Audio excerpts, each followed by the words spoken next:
Dewan Bencana mengetahui tentang pohon suci karena pernah menciptakan 9 alam pohon suci. Dapat dikatakan bahwa di dunia hampa dan dunia yang tak terhitung banyaknya, tidak ada kekuatan yang lebih mengenal pohon suci daripada Dewan Bencana. Di Fei Tian menunjukkan senyum berbahaya dan berkata, saya pikir Dewan Bencana seharusnya punya cara untuk membuat pohon suci itu tumbuh tak terkendali, kan? Setelah mendengarkan rencana di Fei Tian, Bai Huo akhirnya tersenyum dan berkata, cukup menarik. Rencana ini cukup kejam dan sadis. Di Fei Tian menganggap komentar ini sebagai pujian dan bertanya, apakah Anda puas dengan strategi ini? Rencananya memang bisa dilaksanakan, tetapi masih ada masalah. Apa masalahnya? Bai Huo menyingkirkan senyumnya dan berkata dengan dingin, kami, Dewan Bencana, sudah melakukan segalanya. Apa gunanya kalian? Di Fei Tian menunjukkan ekspresi jijik dan berkata, aku sudah memikirkan rencana untukmu. Tergantung niatmu, mau melakukannya atau tidak. Tentu saja, kau tidak harus melakukannya, kalau begitu aku akan melakukannya sendiri. Namun, pohon suci itu bukan milikmu saat itu. Kurasa Yao Chen Tianu masih tertarik pada pohon suci itu, dan mungkin pohon suci itu sudah tumbuh di dunia kuno Hades. Bai Huo tidak peduli dengan apa yang dikatakannya, dan berkata sambil tersenyum hanya ada satu kekuatan di dunia ini yang bisa mengendalikan pohon suci, dan itu bukan klan Kaisar Minggumu. Bahkan jika aku memintamu melakukannya, kau tidak akan berhasil. Di Fei Tian duduk dengan tenang di singgasana dan berkata sambil tersenyum bangga kalau begitu aku akan menunggu dan melihat keberhasilanmu. Yang dia inginkan adalah menghancurkan alam Jiushu. Tidak peduli siapa pelakunya. Jika kita dapat menggunakan Dewan Bencana untuk menghancurkan alam Jiushu, akan menjadi strategi yang cemerlang untuk membasmi seseorang dengan pisau pinjaman. Di Fei Tian sangat puas dengan strategi ini. Istana Seng Sui. Istana Seng Sui pernah memiliki jarum ilahi cahaya alam semesta, tetapi hilang pada zaman kuno. Karena alam Jiushu membutuhkan jarum cahaya kosmik, Ye Xuan berpikir mungkin ia bisa mencoba menemukan jarum cahaya kosmik yang hilang di Istana Seng Sui. Maka ia pergi ke Istana Seng Sui secara langsung untuk menanyakan tentang hilangnya jarum cahaya kosmik tersebut. Setiap kali Ye Xuan datang ke Istana Seng Sui, Xiang Ling selalu paling bahagia, meskipun Ye Xuan memiliki sesuatu untuk dilakukan setiap kali dia datang ke Istana Seng Sui dan hanya datang untuk menemuinya. Di aula utama Istana Seng Sui, Ye Xuan bertanya kepada Tetua Suci Qin Ming tentang hilangnya jarum cahaya kosmik. Saya ingat jarum cahaya kosmik Istana Seng Sui telah hilang di zaman kuno. Bisakah Anda memberitahu saya detailnya? Qin Ming mengangguk dan menjawab, saya cukup memahami masalah ini, karena saya sendiri pernah mengalami hilangnya jarum cahaya semesta. Saat itu, saya hanyalah seorang tetua Istana Seng Sui, yang bertanggung jawab menjaga gudang. Bisa dibilang jarum cahaya semesta telah hilang di tangan saya. Oleh karena itu, saya dihukum oleh kepala istana dan merenungkan kesalahan saya di tebing Snow Ridge. Pada akhirnya, itu adalah berkah tersembunyi, dan saya berhasil mencapai terobosan dalam kultivasi saya. Bagaimana jarum cahaya alam semesta bisa hilang? Tanya Ye Xuan.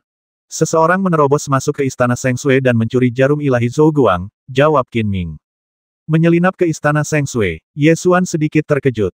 Istana Seng Sui adalah negeri dongeng di luar dunia, dilindungi oleh dinding kristal hampa. Terlebih lagi, dinding kristal hampa tersebut telah diubah oleh jarum ilahi cahaya semesta dan sungguh luar biasa. Bagaimana mungkin seseorang bisa menyelinap ke Istana Seng Sui dan mencuri harta karunnya? Qin Ming menghela napas dan berkata, sejujurnya, masalah ini selalu menjadi hal tabu di Istana Seng Sui. Hal ini tidak bisa diungkapkan begitu saja. Lagi pula, ini menyangkut reputasi Istana Seng Sui. Namun, karena Ketua Sekte Ye bertanya, saya akan mengatakan yang sebenarnya. Jangan khawatir, Tetua Qin Ming. Aku hanya ingin menemukan keberadaan jarum cahaya kosmik. Aku tidak akan merusak reputasi Istana Seng Sui, janji Ye Xuan. Qin Ming mengangguk dan tersenyum, aku lega. Ketika pencuri itu menyelinap ke Istana Seng Sui untuk mencuri harta karun, aku sedang bertugas di gudang. Karena hanya ada murid Istana Seng Sui di Istana Seng Sui, tugas malam itu hanyalah urusan rutin dan tidak akan ada kecelakaan. Aku tidak menganggapnya terlalu serius dan menemukan sudut untuk membaca kitab suci guruku. Hingga tengah malam, aku tiba-tiba merasakan sesuatu yang tidak biasa di gudang. Qin Ming secara singkat menceritakan proses pencurian jarum ilahi Zhou Guang. Seluruh insiden itu tidak terlalu berliku-liku. Penyusup itu sangat kuat, tetapi ia mungkin tidak ingin membuat musuh bebuyutan dengan Istana Seng Sui, jadi ia hanya melumpuhkan murid Istana Seng Sui yang menjaga gudang dan mencuri jarum ilahi Zhou Guang, tetapi tidak membasmi murid-murid Istana Seng Sui. Setelah mendengarkan seluruh prosesnya, Ye Xuan bertanya apakah kamu melihat penampilan penyusup itu. Faktanya, seorang pencuri yang memiliki kemampuan untuk menyelinap ke Istana Seng Sui pastilah sangat kuat, dan mengubah penampilannya adalah hal yang mudah. Namun, Yesuan masih menanyakan pertanyaan ini, mungkin penyusup itu mempunyai beberapa tanda unik pada dirinya. Qin Ming memikirkannya dan berkata, ya, penyusup itu memang sangat aneh. Aku melihat dengan mata kepalaku sendiri bahwa ia membawa jarum ilahi cahaya kosmik dan meleleh menjadi cairan merah dan hitam, meresap ke dalam tanah dan lenyap sepenuhnya. Aku segera melapor kepada kepala istana, dan kepala istana secara pribadi menggeledah seluruh istana Seng Sui, tetapi tidak menemukan jejak penyusup itu. Ketika Yesuan mendengar jawaban ini, matanya langsung terbelalak. Karena meleleh menjadi cairan merah dan hitam dan meresap ke dalam tanah, fitur ini terlalu kentara. Yesuan telah melihatnya dengan mata kepalanya sendiri belum lama ini. Dewan Bencana. Ini Dewan Bencana. Yesuan menyipitkan matanya sedikit, kemarahan muncul di wajahnya, dan dia langsung menggunakan sihir penglihatan langit untuk memproyeksikan pikiran sucinya di depan prasasti laut yang luas. Proyeksi pikiran ilahi muncul di depan prasasti Han Hai dan berseru lantang ke sekeliling Dewa Yi, keluarlah. Aku tahu engkau bisa mendengarku. Pertama kali saya menjumpai kesadaran ilahi 5 warna milik Dewa Yi dari alam ilahi adalah di depan prasasti laut luas. Oleh karena itu, Yesuan berspekulasi bahwa Dewan Bencana telah memperhatikan pergerakan prasasti laut luas. Yesuan meraung 3 kali di depan prasasti Han Hai, dan pikiran ilahi 5 warna akhirnya diproyeksikan ke bawah. Ada apa? Kau terlihat sangat marah, tanya pikiran ilahi 5 warna penasaran. Yesuan mendengus dingin. Aku pernah bertanya kepadamu sebelumnya tentang berita tentang meteorit bintang Zhou Guang, ingat? Tuan Yi dari alam ilahi mengangguk dan menjawab, saya ingat, Anda bertanya. Waktu itu kau menjawab bahwa kau tidak tahu di mana meteorit Zhou Guang berada. Tapi sebenarnya, Dewan Bencana Mulah yang mencuri jarum Zhou Guang dari istana Seng Sui. Geram Yesuan. Tuan Yi dari alam ilahi terdiam dan tidak menanggapi omelan itu. Yesuan berkata dengan marah, kenapa, kau diam saja. Musang sabit itu menyelinap ke istana Seng Sui dan mencuri jarum ilahi Zhou Guang. Jangan bilang kau tidak tahu tentang ini. Penguasa alam Dewa Yi menarik napas dalam-dalam dan menjawab, ya, kau benar. Jarum cahaya semesta istana Seng Sui memang dicuri oleh Musang Sabit. Aku tahu pasti. Tapi sekarang Dewan Bencana tidak memiliki jarum cahaya semesta, dan aku tidak tahu di mana meteorit bintang cahaya semesta berada. Jadi, aku tidak berbohong kepadamu ketika kau menanyakan itu sebelumnya. Itu alasan yang sangat jelas. Apa kau pikir aku masih akan percaya padamu? Yesuan mendengus dingin. Setelah hening sejenak, Dewa Yi dari alam ilahi menjelaskan, sebagai anggota dari kekuatan yang berbeda, memang sulit untuk saling terbuka. Mengenai jarum cahaya kosmik, saya bisa langsung menjelaskannya. Jarum cahaya kosmik digunakan untuk mengubah dinding kristal hampa alam pohon ilahi. Namun, di zaman kuno, setelah alam pohon ilahi dihancurkan oleh dunia atas, jarum cahaya kosmik juga lenyap dalam pertempuran itu. Seharusnya jarum itu dihancurkan. Kemana jarum ilahi cahaya semesta hilang? Yesuan tidak ingin terus berdebat dengan penguasa alam ilahi Yi, dia hanya ingin menemukan jarum ilahi cahaya semesta. Penguasa alam ilahi, Yi, mengangkat tangannya dan menunjuk ke suatu arah. Di bawah bimbingan pikiran ilahinya, dunia yang hancur pun terpantul. Di sana, dunia yang telah hancur dan hancur telah menjadi rerundewa. Yesuan melotot padanya dan memproyeksikan pikiran spiritualnya ke dunia yang rusak itu. Sesaat kemudian, dunia yang hancur tampak di depan mata kita. Dunia yang tidak terlalu besar, sekitar sepertiga ukuran Kyushu. Dunia ini telah hancur, dinding kristal hampa tidak ada lagi, dan sepertiga daratannya hilang. Di bawah permukaan yang gelap, akar pohon kering yang besar dapat terlihat samar-samar. Dari potongan akar pohon ini, kita dapat mengetahui bahwa dahulu kala ada pohon suci yang tumbuh di dunia ini, dan pohon suci itu menyelimuti seluruh dunia. Ini memang dunia pohon-pohon suci, atau setidaknya dulu begitu. Namun, kini tempat itu telah menjadi peninggalan. Lubang-lubang dan bekas luka di dahan-dahan kering pohon suci itu menunjukkan betapa sengitnya pertempuran yang pernah terjadi di sini. Pikiran ilahi 5 warna dari penguasa alam ilahi juga terpancar, dan ia bercerita di belakang Yesuan alam pohon ilahi ini dihancurkan oleh hukuman ilahi. Kekejaman dunia atas berada di luar imajinasimu. Ya, dunia atas memang kejam, tapi kau tidak kejam. Yesuan meliriknya dengan dingin. Tidak ada yang benar atau salah dalam hal hukuman ilahi. Sederhananya, ini adalah perang untuk memperebutkan sumber daya. Di dalam kehampaan, semua dunia bersaing untuk mendapatkan energi spiritual, tetapi mereka harus memastikan bahwa energi spiritual tidak mengering, sehingga dunia atas bersatu untuk menekan dunia bawah. Di dunia manapun, persaingan untuk mendapatkan sumber daya bertahan hidup sangatlah brutal. Dunia atas dan Dewan Bencana saling bermusuhan. Pada akhirnya, hubungan ini sebenarnya adalah persaingan untuk mendapatkan sumber daya. Kejam sekali jika dunia atas menjatuhkan hukuman ilahi kepada dunia bawah. Dewan Bencana terus mencari dunia bawah, menciptakan alam pohon ilahi, dan berperang melawan dunia atas, yang tidak jauh lebih baik. Jika bukan karena sikap keras Yesuan, alam Jiushu kemungkinan besar akan mengikuti jejak alam pohon ilahi, naik menjadi alam pohon ilahi di bawah kendali Dewan Bencana, dan kemudian menghadapi hukuman ilahi dari dunia atas dan dihancurkan dalam hukuman ilahi. Pohon suci dunia yang rusak ini telah tumbang dan tercabut, mengubah tanah menjadi lubang pembuangan besar dengan akar-akar pohon yang kering dan patah di mana-mana.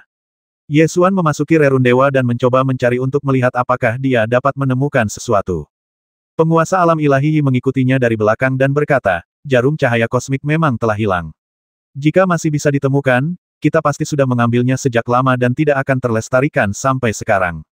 Yesuan juga berpikir begitu, tetapi ia tetap berusaha mencarinya. Meskipun ia tidak dapat menemukan jarum cahaya semesta, ia masih dapat melihat dengan jelas dunia pohon suci yang telah hancur ini, dan mungkin ia dapat menemukan beberapa misteri darinya.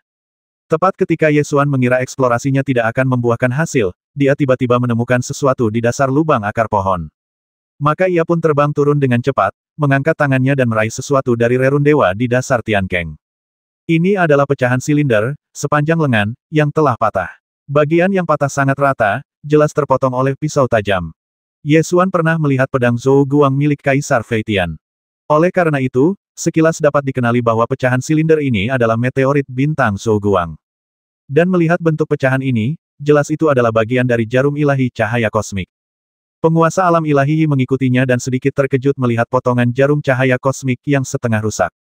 Yesuan berbalik dan menatapnya, menyeret pecahan jarum ilahi cahaya kosmik yang setengah rusak, dan berkata, apakah ini yang kau katakan hilang? Tuan Yi mengerutkan kening dan berkata, ini tidak benar. Jika memang ada pecahan jarum cahaya kosmik yang tertinggal di sini, pasti sudah diambil sejak lama. Yesuan melihat ke atas dan ke sekeliling, lalu berkata, aku juga merasa agak aneh, tapi disinilah akar pohon suci tumbuh, jadi mungkin indera kedewaan tidak dapat mendeteksinya.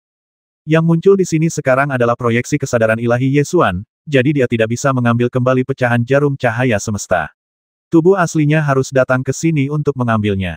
Saat Yesuan menemukan pecahan jarum cahaya alam semesta, tubuh aslinya sudah bergegas ke sini. Pikiran ilahi lima warna dari Dewa Yi alam ilahi berkata dengan suara yang dalam, apakah kamu sudah menuju ke sini? Ya, apakah kamu berencana untuk memperjuangkannya? Yesuan menatapnya, tetap waspada. Kurasa ada yang mencurigakan dalam masalah ini. Sebaiknya kita tunggu sebentar lagi, Dewa Yi dari alam ilahi mengingatkan. Alam Jiushu membutuhkan jarum cahaya kosmik. Sekalipun ada yang mencurigakan, aku akan mencobanya. Wilayah Jiushu sudah berada dalam situasi genting dan menghadapi begitu banyak kesulitan. Mustahil untuk bertahan dalam situasi yang terus berubah ini tanpa mengambil risiko. Tuan Yi berkata dengan suara berat, karena kau sudah memutuskan, aku tidak bisa menghentikanmu, tapi berhati-hatilah. Aku ingat betul bahwa setelah perang, aku sendiri yang mencari di dunia ini dan tidak menemukan pecahan jarum cahaya semesta, jadi ada yang salah dengan masalah ini. Yesuan menatapnya dengan tenang dan berkata, apakah aku masih bisa mempercayaimu? Pikirkan baik-baik, apakah aku pernah menjebakmu? Kata penguasa alam Yishen dengan suara berat. Terkadang, musuh tidak menakutkan, tapi teman yang tampaknya bisa dipercaya itulah yang paling menakutkan. Kau tak perlu menjebakku berkali-kali, sekali saja sudah cukup untuk menghancurkanku. Yesuan menatap matanya, mencoba melihat apa yang sebenarnya dipikirkannya. Tuan Yi Senji mendesah tak berdaya dan berkata, lagi pula, kita berada di kubu yang berbeda, jadi memang sulit bagi kita untuk saling percaya. Aku tidak peduli apa yang kau pikirkan, dan aku tidak peduli mengapa pecahan jarum cahaya kosmik muncul di sini. Alam Jiushu membutuhkan jarum cahaya kosmik sekarang. Sekalipun tempat itu berbahaya, aku akan datang. Tatapan mata Yesuan sangat tegas. Terserah, aku akan memeriksanya. Kalau ada yang salah, aku akan datang dan memberitahumu. Saat Dewa Yi dari alam ilahi mengatakan ini, ia mengakhiri proyeksi pikiran ilahinya dan meninggalkan Tiankeng akar pohon. Rerun dewa alam pohon ilahi sangat jauh dari alam Jiushu. Yesuan mengendalikan cahaya pedang dan terbang dengan kecepatan penuh, menempuh jarak 1000 mil dalam sekejap, tetapi masih membutuhkan waktu 3 hari untuk mencapai tujuannya. Setelah mendekati tujuan, Yesuan tidak langsung menyerbu rerun dewa alam pohon ilahi, melainkan mengamati dari pinggiran terlebih dahulu. Peninggalan dunia pohon suci ini telah ada setidaknya selama puluhan ribu tahun. Memang agak aneh bahwa setelah sekian lama, masih ada pecahan jarum cahaya kosmik yang tertinggal di rerun dewa. Yesuan sebenarnya merasa ada sesuatu yang salah, tetapi alam Jiushu benar-benar membutuhkan jarum cahaya kosmik, jadi dia harus datang. Oleh karena itu, setelah Ye Xuan mendekati rerundewa alam pohon ilahi, ia pertama-tama menjelajahi lingkungan sekitar, tidak melewatkan satu sudut pun, dan akhirnya memastikan bahwa tidak ada orang kuat lain dalam jarak 1000 mil. Setelah memastikan ini, Ye Xuan melangkah ke rerundewa alam pohon ilahi, terbang ke Tian Keng di akar pohon, dan mengambil pecahan jarum cahaya alam semesta dari tangan proyeksi pikiran ilahi. Tepat pada saat ini, cahaya yang sangat kuat meledak dari pecahan jarum cahaya kosmik, membuat orang-orang tidak dapat membuka mata mereka. Cahaya putih yang menyilaukan meledak dari pecahan jarum cahaya kosmik, dan sesosok tubuh perlahan muncul dalam cahaya putih itu, berdiri di udara bagaikan dewa, menatap semua makhluk hidup di dunia. Saat cahaya putih menyelimuti seluruh lubang akar pohon, waktu di sekitarnya seakan berhenti dan suara dengungan terdengar di telinga. Ye Xuan tahu bahwa ini berarti seorang kaisar dewa di tingkat alam rahasia waktu telah muncul, jadi dia segera membuang pecahan jarum cahaya kosmik dan membuka alam rahasia luar angkasa untuk melindungi dirinya.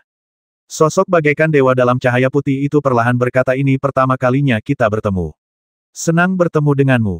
Ye Xuan menyipitkan matanya sedikit, menatap pria dalam cahaya putih yang menyilaukan, dan bertanya, siapa kamu? Panggil saja aku Bai Huo. Aku dari Dewan Bencana, jawab sosok di balik cahaya putih itu. Ye Xuan perlahan-lahan menjadi tenang dan berkata dengan suara yang dalam, jadi, kau sengaja menempatkan pecahan jarum cahaya kosmik di sini untuk memikatku, kan? Ya, tebakanmu benar. Akulah yang membawamu ke sini. Bai Huo tidak menyangkalnya. Ye Xuan menertawakan dirinya sendiri dan berkata, jadi, Dewa Yi menipuku. Meskipun aku waspada terhadapnya, aku tidak pernah menaruh dendam padanya dari awal hingga akhir. Ini urusanmu dan tidak ada hubungannya denganku. Namun, kau mungkin salah menebak satu hal. Aku tidak mengizinkannya berpartisipasi dalam operasi ini. Bahkan, tindakan Dewan Bencana tidak akan pernah diberitahukan kepada semua anggota, jawab Bai Huo. Ye Xuan tidak peduli dengan penjelasannya karena itu sudah tidak penting lagi. Terlepas dari apakah Dewa Yi tahu tentang masalah ini sebelumnya atau tidak, dia tidak akan pernah bisa mempercayai siapapun di Dewan Bencana lagi. Katakan padaku, apa yang ingin kau lakukan dengan memancingku ke sini? Jika kau ingin membasmiku, aku khawatir kau akan kecewa. Ye Xuan memenuhi seluruh ruang rahasia dengan hukum ilmu pedang, melepaskan ketajaman ilmu pedang yang tak tertandingi, menatap tajam sosok di cahaya putih itu. Jangan gugup, membasmimu tidak ada gunanya. Mempertahankan hidupmu akan ada gunanya. Bai Huo sama sekali tidak terburu-buru, suaranya tenang dan tidak tergesa-gesa. Mata Ye Xuan terpaku, tidak dapat menebak tujuan pihak lain untuk sesaat, dan ingin menyebarkan pemikiran spiritualnya. Namun, setelah kesadaran ilahi meninggalkan ruang rahasianya sendiri, ia menyentuh cahaya putih di luar dan seketika memadat. Area yang dipenuhi cahaya putih ini tampak seperti alam waktu rahasia, tetapi tampaknya juga mengandung sesuatu yang lain. Kemunculan Dewan Bencana secara tiba-tiba pasti ada tujuannya. Ye Xuan tidak khawatir pihak lain akan menyerangnya, tetapi khawatir pihak lain akan menyerang alam Jiushu. Lagi pula, yang paling diinginkan Dewan Bencana adalah pohon suci. Memikirkan hal ini, Ye Xuan tidak menunda lagi. Ia tiba-tiba berbalik dan terbang mundur dengan pedangnya. Namun, jarak yang seharusnya ditempuh dalam sekejap mata terasa terbentang tak terhingga. Setelah terbang sekian lama, ia tetap tak bisa terbang keluar dari lubang akar pohon. Sosok dalam cahaya putih itu berkata perlahan, jangan buang energimu. Kau berada di dalam membran cahaya kosmik. Sekalipun kau menghabiskan seluruh hidupmu, kau tak akan bisa terbang keluar. Wajah Ye Xuan menjadi gelap. Ia menghentikan lampu terbangnya, berbalik untuk melihat pecahan jarum cahaya kosmik yang memancarkan cahaya putih, dan bertanya, membran cahaya kosmik dibuat menggunakan pecahan jarum cahaya kosmik.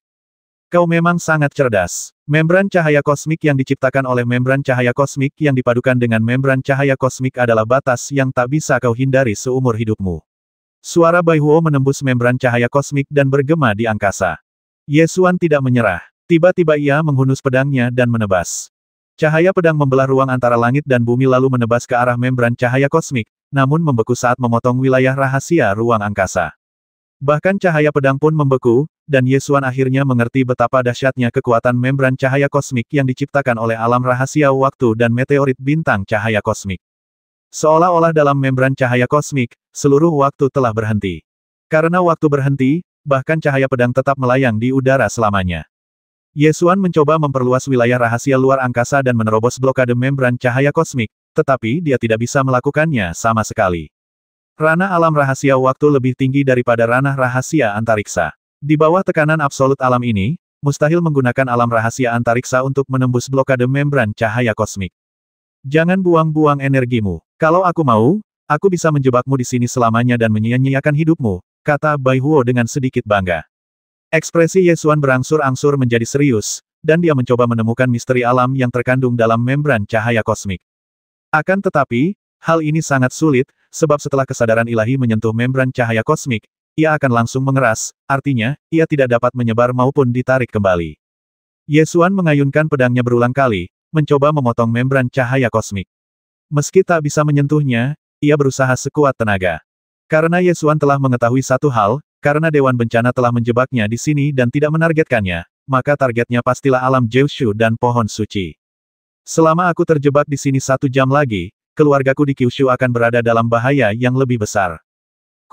Di luar membran cahaya kosmik, pikiran ilahi 5 warna muncul, menatap Bai Huo, dan berkata dengan suara yang dalam, Bai Huo, itu kamu.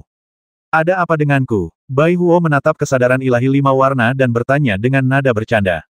Jadi, kaulah yang mengambil pecahan jarum cahaya kosmik itu. Aku selalu mengira jarum cahaya kosmik itu hilang. Raut ketidakpuasan muncul di wajah penguasa alam ilahi. Tepatnya, Kamaitachi lah yang mengambilnya. Dia yang mendapatkan benda itu, jadi tentu saja itu miliknya. Dia tidak perlu melaporkannya padamu, kan? Bai Huo terkekeh. Penguasa alam ilahi tidak melanjutkan membahas masalah jarum cahaya kosmik, melainkan bertanya, aku bertanggung jawab atas urusan alam Jiushu. Mengapa kau ingin ikut campur? Karena kamu belum membuat kemajuan apapun, kamu harus merepotkanku untuk melakukannya sendiri, jawab Bai Huo dengan sikap tegas. Apa sebenarnya yang ingin kau lakukan? Tanya Dewa Yi dari alam ilahi dengan ekspresi serius. Tentu saja itu untuk tujuan akhir Dewan Bencana, jawab Bai Huo. 9 alam pohon ilahi telah dihancurkan oleh Dewan Bencana. Apa yang kau lakukan hanyalah menambahkan satu lagi. Pada akhirnya, kau tidak akan mencapai tujuan apapun, kata penguasa alam ilahi dengan marah. Apakah kau pikir kau bisa bersaing dengan dunia atas dengan memiliki hubungan baik dengan umat manusia di dunia bawah seperti yang kau lakukan? Tanya Bai Huo dengan nada meremehkan. Aku selalu akurat dalam menilai orang. Apa aku salah waktu itu? Kenapa kau tidak memberiku sedikit waktu lagi? Selama kita membawanya ke Dewan Bencana, semua masalah akan terselesaikan. Tuan Yi dari alam ilahi semakin marah saat berbicara.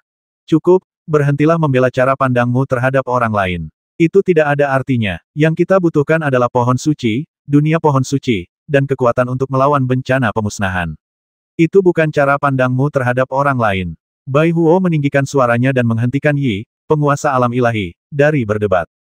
Katakan sekarang, apa sebenarnya yang ingin kau lakukan? Tuan Yi dari alam ilahi tahu betul bahwa langkah Bai Huo tidak semudah menjebak Ye Xuan, dan pasti ada cara lain yang berantai. Kamu tidak perlu khawatir. Aku bertanggung jawab penuh atas operasi ini. Kamu tunggu saja. Aku tidak pernah membuang-buang waktu sepertimu. Bai Huo menolak menjawab pertanyaan ini. Penguasa alam ilahi sangat yakin bahwa insiden ini telah sepenuhnya mendorong Dewan Bencana ke sisi berlawanan dari alam Jiushu. Bahkan jika dia tidak berpartisipasi, mustahil baginya untuk hidup damai dengan Ye Xuan di masa depan. Dalam membran cahaya kosmik, Ye Xuan mencoba metode yang tak terhitung jumlahnya dalam membran cahaya kosmik tempat waktu terhenti, tetapi tidak dapat keluar. Apa sebenarnya yang ingin kau lakukan? Teriak Ye Xuan pada Bai Huo. Kau akan segera tahu. Di dalam membran cahaya kosmik, aku menentukan kecepatan waktu.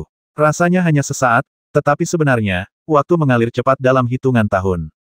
Tak lama lagi kau akan bisa melihat dunia luar berubah dengan kecepatan yang terlihat oleh mata terbuka. Bai Huo menjelaskan secara singkat kekuatan istimewa membran cahaya kosmik.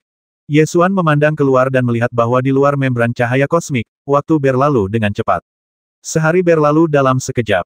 Jika kita terus seperti ini, tidak akan lama lagi dunia luar akan meninggalkan kita tahun demi tahun.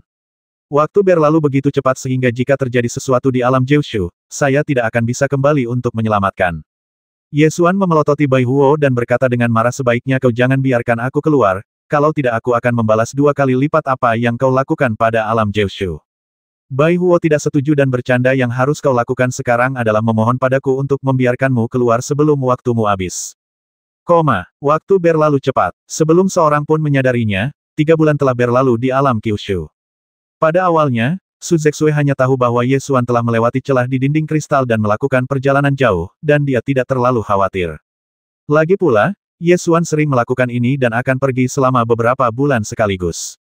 Namun, di masa lalu, jika saya akan pergi untuk waktu yang lama, saya akan selalu menyapanya dan memberitahu dia bahwa saya tidak khawatir. Tapi kali ini berbeda. Ye Xuan pergi terburu-buru tanpa berkata apa-apa, dan sepertinya dia tidak akan pergi lama. Sekarang sudah 3 bulan. Su Zexue mulai khawatir dan bertanya kepada orang-orang di mana-mana, termasuk Xiang Ling dari Istana Seng Sui. Baru saat itulah ia tahu bahwa Ye Xuan telah pergi mencari jarum ilahi Zhou Guang. Xiang Ling sangat khawatir ketika mengetahui bahwa saudaranya hilang. Bersama Su Zexue, ia memproyeksikan pikiran spiritualnya ke prasasti Han Hai untuk mencari dewa alam ilahi, Yi. Mereka berteriak lama sekali sebelum kesadaran ilahi 5 warna dari penguasa alam ilahi Yi muncul. Aku tahu kau di sini untuk mencari Ye Xuan, dan aku juga tahu di mana dia berada, tapi percuma saja kukatakan padamu. Tuan Yi dari alam ilahi agak tak berdaya, karena ia tak punya cara untuk campur tangan dalam masalah ini. Cepat katakan, di mana saudaraku? Tanya Xiang Ling dengan marah. Dia terperangkap oleh membran cahaya kosmik di dunia pohon dewa yang rusak. Tanpa keajaiban, aku khawatir dia akan sulit keluar. Setelah mengatakan ini, Dewa Yi dari dunia dewa menarik kembali pikiran ilahinya. Su Zexue dan Xiang Ling saling berpandangan dan menarik pikiran mereka. Ketika kesadaran ilahinya kembali ke lembah Senmu, Su Zexue segera terbang ke langit, melewati celah di dinding kristal, dan ingin terbang menuju dunia Sensu yang rusak tempat Ye Xuan terperangkap. Namun, begitu meninggalkan batas Kyushu, hubungan dengan pohon suci tersebut dengan cepat melemah.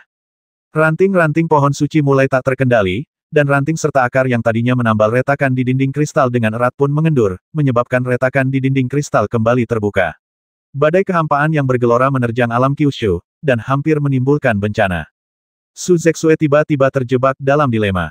Ia ingin menyelamatkan orang yang sangat dicintainya, tetapi begitu ia meninggalkan alam Jiushu, pohon suci itu akan kehilangan kekuatannya dan tak akan mampu menopang retakan di dinding kristal alam Jiushu.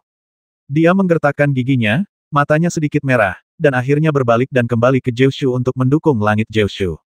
Sejak dia menggunakan pohon suci untuk memperbaiki dinding kristal hampa, sudah ditakdirkan bahwa dia tidak akan bisa meninggalkan alam Jiushu dengan bebas.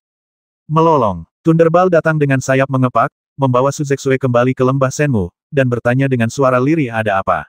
Ada apa? Apa Ye Xuan mendapat masalah? Su Zexue menyentuh kepala Lei Qiu dan berkata, dia terjebak di dunia yang rusak.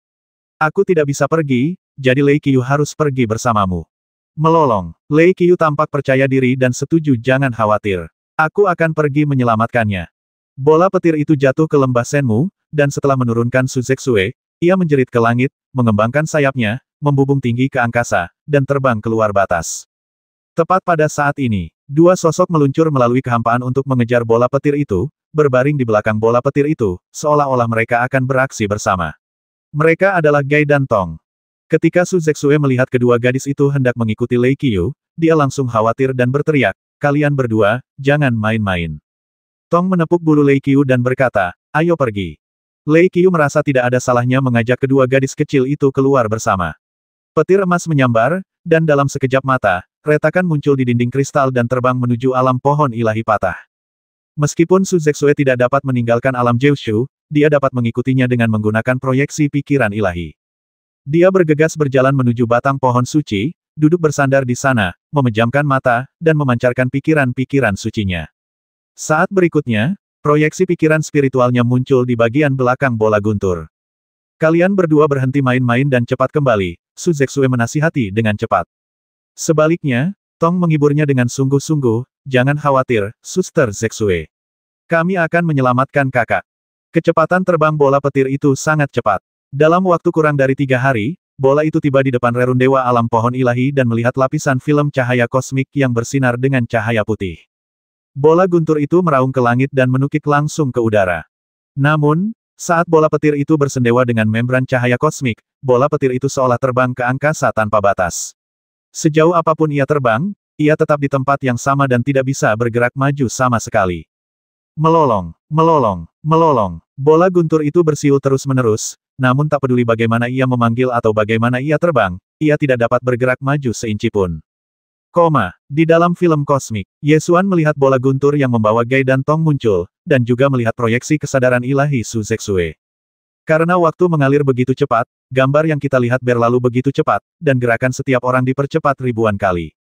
Ye Xuan tahu ini pasti jebakan yang dibuat oleh Dewan Bencana, dan dia berteriak sekeras-kerasnya pergi. Tinggalkan tempat ini, kembali ke alam Jiushu. Dia meraung lebih dari 10 kali, tetapi orang-orang di luar tidak dapat mendengarnya sama sekali.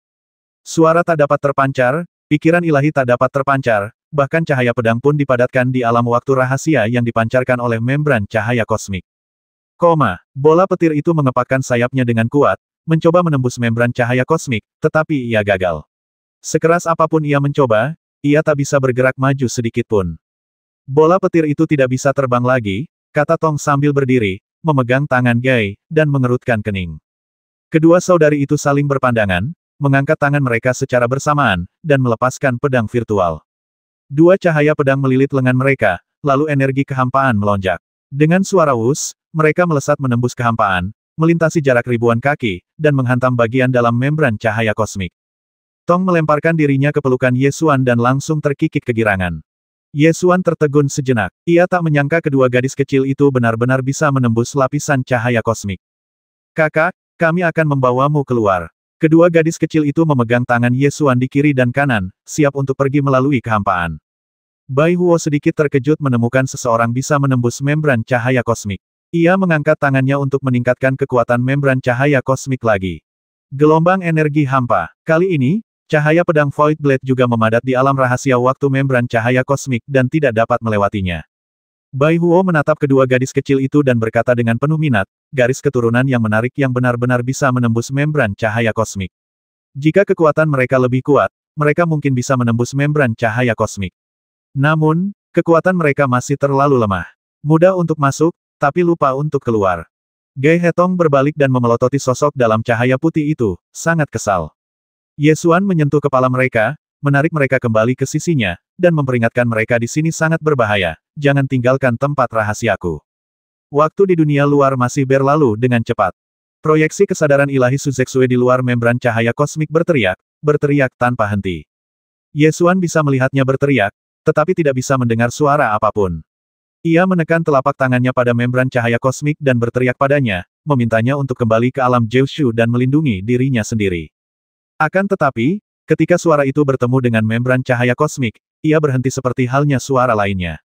Setengah hari lagi berlalu, pesawat ulang-alik dari Istana Seng Sui tiba, dan Xiang Ling membawa para tetua dan pendeta Istana Seng Sui ke membran cahaya kosmik dan bertanya dengan tergesa-gesa, "Saudari Zexue, di mana saudaraku?" Su Zexue menunjuk membran cahaya kosmik di depannya yang memancarkan cahaya putih dan berkata, "Kita terjebak di dalam." Xiang Ling segera memanggil roh Ice Phoenix dan bersiap untuk bertindak. Hati-hati, lapisan perisai cahaya ini sangat ajaib, bahkan bola petir pun tidak bisa masuk, Su Zexue mengingatkan. Bola guntur itu mengepakkan sayapnya, berusaha menerobos membran cahaya kosmik, namun sekuat apapun ia berjuang, ia tidak dapat melewatinya. Xiang Ling mengangkat tangannya untuk mengendalikan roh Ice Phoenix, menarik keluar bola guntur, lalu memuntahkan aliran Ice Phoenix untuk membekukan permukaan membran cahaya kosmik. Namun, setelah es mencair, membran cahaya kosmik tetap utuh. Setelah mencoba berbagai cara serangan, tidak satu pun dari mereka yang dapat menghancurkan membran cahaya kosmik. Xiang Ling berteriak pada membran cahaya kosmik, "Siapapun yang melakukan ini, keluarlah dari sini." Seberapapun aku berteriak, tidak ada jawaban. Pada saat yang sama, di lembah Senmu, seorang wanita dengan rok istana datang ke lembah Senmu dan muncul di depan batang pohon suci. Su Zexue tiba-tiba membuka matanya dan berteriak, "Siapa kamu?" "Kamu bisa memanggilku Sen Yuan," jawab wanita itu. Su Zexue segera mengenali bahwa wanita ini adalah anggota Dewan Bencana. Pada saat itu, ketika proyeksi ilahi Dewa Yi dari alam ilahi dan keempat anggota Dewan Bencana lainnya muncul untuk menemui Ye Xuan, wanita bernama Sen Yuan ada di antara mereka. "Kamu anggota Dewan Bencana, apa yang kamu lakukan di sini?" tanya Su Zexue hati-hati. Sen Yuan tersenyum dan berkata, "Aku punya cara untuk menyelamatkan kekasihmu." "Metode apa?" Meskipun Su Zexue waspada, dia masih ingin tahu metode apa yang sedang dibicarakannya. Sen Yuan mengeluarkan kristal giok sebening kristal dan berkata, "Ini kristal giok kehidupan, yang dapat meningkatkan kekuatan pohon suci. Setelah pohon suci menyerap kristal giok kehidupan ini, dengan kekuatanmu, kau dapat membuat akar pohon suci menembus kehampaan dan tumbuh hingga ke membran cahaya kosmik. Menggunakan pohon suci untuk menembus membran cahaya kosmik adalah satu-satunya caramu." Su Zexue ragu-ragu, tetapi tidak langsung menolak usulan pihak lain. Selama masih ada secercah harapan untuk menyelamatkan Ye Xuan, ia ingin mencobanya. Dia mengulurkan tangan dan mengambil kristal giok kehidupan, memegangnya di telapak tangannya dan memeriksanya dengan saksama. Potongan kristal giok kehidupan ini seukuran telapak tangan, seluruhnya bening, dan mengandung aura yang tak terlukiskan. Dilihat dari aura yang terpancar dari kristal giok saja, ini memang harta yang sangat berharga dan tidak mengandung racun apapun. Tampaknya tidak ada yang salah. Namun, Su Zexue masih sangat berhati-hati. Ia mengerutkan kening dan menatap Shen Yuan, bertanya-tanya, mengapa kau membantuku? Shen Yuan menunjuk ke pohon suci dan berkata, karena pohon suci, kita membutuhkan pohon suci. Su Zexue memegang kristal giok kehidupan di tangannya dan berkata dengan hati-hati, apakah kamu berbaik hati membantuku? Shen Yuan tidak menjelaskan, tetapi merentangkan tangannya dan berkata, terserah kau mau percaya atau tidak. Ini satu-satunya cara bagimu untuk menyelamatkan kekasihmu. Terserah kau mau menggunakannya atau tidak. Lagi pula, benda ini sudah diberikan kepadamu. Kau tahu sendiri apakah itu berguna atau tidak. Setelah Shen Yuan selesai berbicara, dia berbalik dan menghilang menjadi gumpalan asap hijau. Hanya Su Zexue yang tersisa, berdiri di bawah pohon suci, memegang kristal giok kehidupan di tangannya. Su Zexue menggunakan indera ilahinya untuk memeriksa kristal giok kehidupan berulang kali. Ia tahu betul bahwa kristal giok kehidupan ini memang harta langka di dunia. Hanya dari aura yang terpancar darinya, jelas bahwa kristal ini akan sangat membantu pohon suci. Dilihat dari kristal giok kehidupan ini saja, tidak akan ada pengaruh yang membahayakan bagi diri sendiri. Meskipun Su Zexue masih merasa aneh, kristal giok kehidupan ini tidak akan berbohong. Setelah mempertimbangkan dengan saksama, Su Zexue memutuskan untuk mencoba menyerap beberapa kristal giok kehidupan untuk melihat apakah ada efek sampingnya. Setelah dia membuat keputusan, dia duduk bersila dan mempraktikkan metode suci pohon suci, mencoba menyerap beberapa kristal giok kehidupan. Kekuatan kristal giok kehidupan yang dicurahkan ke dalam pohon suci, langsung meningkatkan kekuatan yang terkandung dalam pohon suci tersebut. Sebagai roh pohon suci, Su Zexue memiliki perasaan yang sangat jelas tentang peningkatan kekuatan pohon suci. Hanya sedikit yang diserap, tetapi efeknya sangat besar, dan tidak ada efek samping lainnya. Tidak peduli apa tujuan Dewan Bencana, tidak akan ada masalah dengan bagian kristal giok kehidupan ini. Namun, ia tetap sangat berhati-hati dan tidak langsung menyerap kristal giok kehidupan. Sebaliknya, ia kembali memproyeksikan kesadaran ilahinya ke rerun dewa alam pohon ilahi dan tiba di membran cahaya kosmik. Xiangling dan bola guntur telah membombardir membran cahaya kosmik, tetapi semua kekuatan akan berhenti seketika setelah menyentuh membran cahaya kosmik, dan tidak akan menghasilkan kekuatan apapun. Su Zexue berjalan menuju membran cahaya kosmik, mengulurkan tangannya dan menekannya, merasakan telapak tangannya diselimuti oleh alam rahasia waktu, perasaan aneh darah terhenti, dan pada saat yang sama berteriak dalam hati apakah kamu di sana? Dia mencoba menggunakan pikiran spiritualnya untuk menyelidiki ke dalam, tetapi saat pikiran spiritualnya menyentuh membran cahaya kosmik, mereka membeku. Namun, pada saat ini, beberapa adegan di dalam membran cahaya kosmik terbentang dalam pikirannya. Dia tiba-tiba melihat situasi di dalam membran cahaya kosmik, dan melihat Ye Xuan mengayunkan pedangnya dan menebas membran cahaya kosmik dengan panik, terengah-engah, tetapi tidak berhasil. Meski begitu, Ye Xuan masih belum menyerah, dan terus meraung dan menebas kalau kau punya nyali, masuklah dan basmi aku, kalau tidak, saat aku keluar, aku pasti akan membasmimu. Ketika Su Zexue melihat pemandangan ini, dia tiba-tiba merasa sedih. Dia menarik kesadaran ilahinya kembali ke lembah Senmu, menatap kristal giok kehidupan di telapak tangannya, menarik napas dalam-dalam, dan membuat keputusan.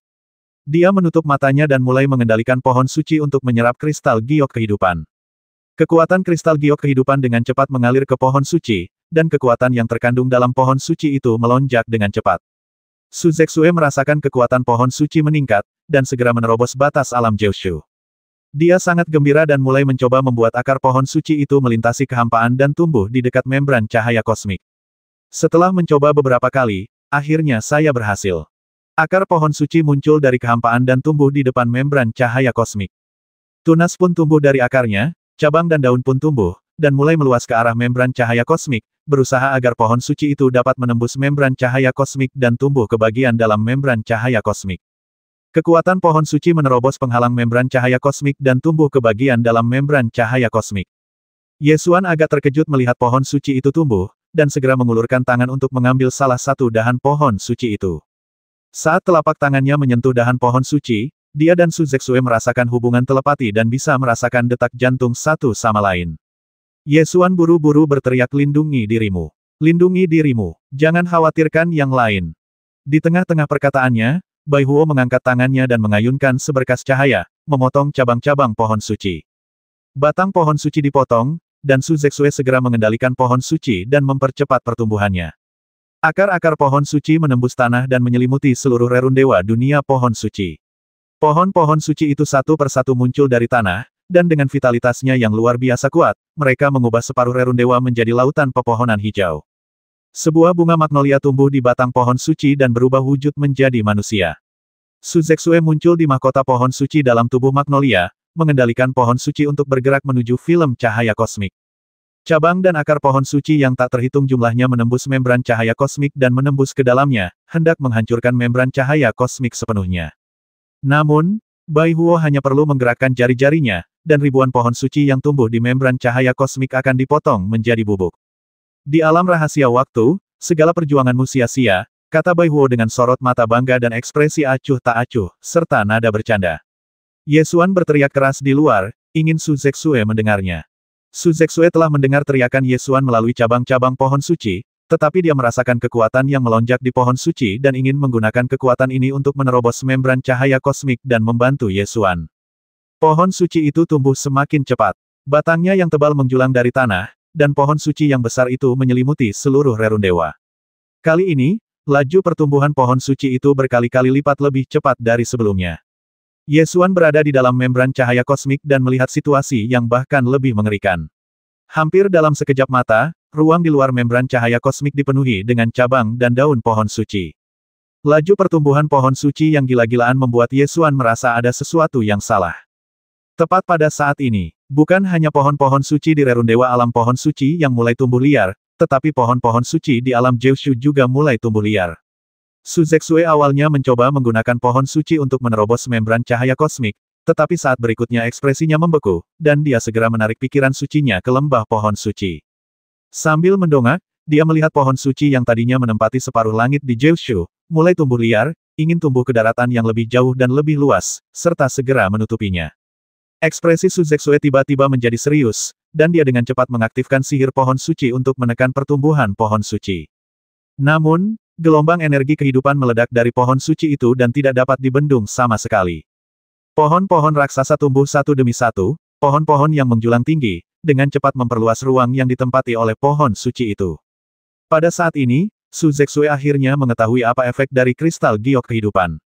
Potongan kristal giok kehidupan itu memang merupakan harta langka di dunia, dan sangat bermanfaat bagi pohon suci. Namun, energi kehidupan yang terkandung dalam kristal giok kehidupan terlalu besar. Setelah diserap, pohon suci tidak mampu menekan energi kehidupan ini, menyebabkan pohon suci tersebut tumbuh liar. Ah! Su Zexue berteriak keras, menggertakkan giginya, dan berusaha sekuat tenaga untuk menekan pertumbuhan pohon suci itu, tetapi ia tidak berhasil sama sekali. Sekeras apapun ia berusaha, ia hanya bisa sedikit memperlambat pertumbuhan pohon suci itu. Pada saat ini, Su Zexue mengetahui tujuan sebenarnya dari anggota Dewan Bencana bernama Shen Yuan. Jika tidak ada batasan lain, kristal giok kehidupan akan sangat membantu pohon suci itu, sehingga pohon itu dapat tumbuh lebih subur dan lebih luas. Dilihat dari efek kristal giok kehidupan saja, kristal giok kehidupan tidak membahayakan pohon suci. Namun, karena keberadaan dunia atas, aliansi tujuh alam, dan kuil nirwana, pohon suci tidak bisa tumbuh sembarangan. Begitu tumbuh melebihi separuh alam Jiushu, ia akan melampaui batas bawah yang dapat ditoleransi oleh dunia atas. Selanjutnya, dunia Jiushu akan menghadapi hukuman ilahi. Tidak, tidak, Su Zexue berlutut di depan batang pohon suci, menekan telapak tangannya ke pohon suci, berteriak serak, dan berusaha sekuat tenaga menekan energi di pohon suci itu. Namun, pohon suci itu terus tumbuh liar, bagaikan kuda liar yang lepas dari kendalinya. Sekeras apapun kendali ditarik, ia tak dapat dihentikan. Melihat ruang yang ditempati pohon suci hampir melebihi setengah dari alam Jiushu, Su Zexue gemetar karena berusaha sekuat tenaga. Keringat mengalir di dahinya, bercampur dengan air mata, dan jatuh ke tanah. Dia tahu betul bahwa jika ini terus berlanjut, alam Jiushu akan menghadapi hukuman ilahi dari dunia atas. Pada saat itu, yang menanti alam Jiushu adalah kehancuran. Tidak, berhenti, berhenti. Su Zexue merasa menyesal dalam hatinya, menyesali bahwa dia seharusnya tidak menyerap kristal giok kehidupan itu. Namun saat dia melihat orang yang sangat dia cintai terjebak, dia panik dan hanya ingin menyelamatkannya. Tanpa diduga, setelah menyerap kristal giok kehidupan, pohon suci itu menjadi tidak terkendali.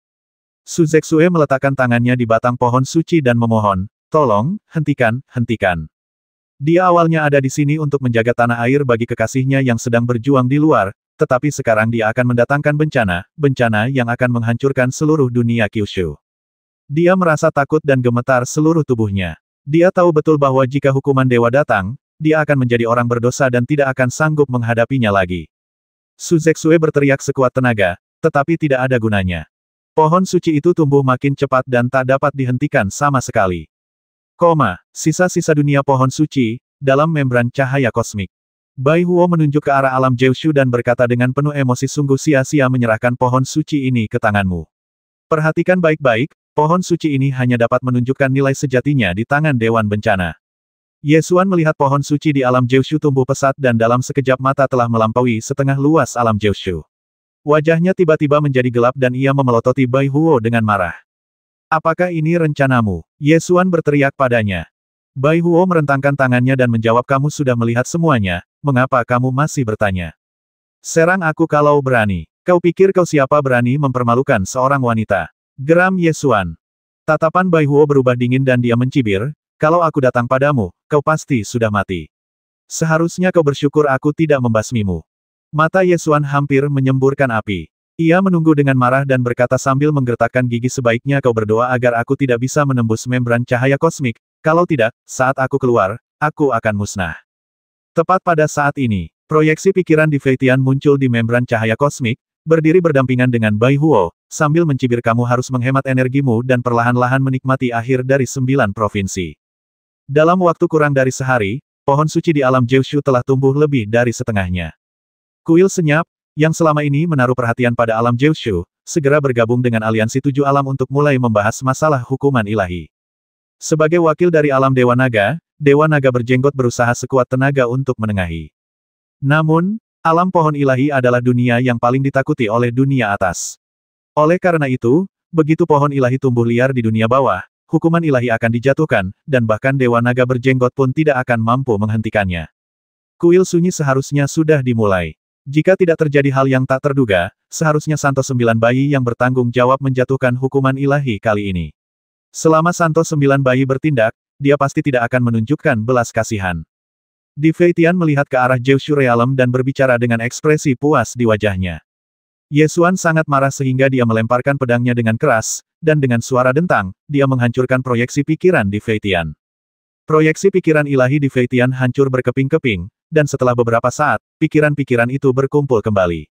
Ia mencibir, apa gunanya? Sekeras apapun kau berjuang, kau hanya bisa menyaksikan kehancuran 9 provinsi pada akhirnya. Yesuan meninju membran cahaya kosmik dan berteriak kepada bola petir dan Siang Ling di luar, kembalilah. Kembalilah ke 9 provinsi. Pergi.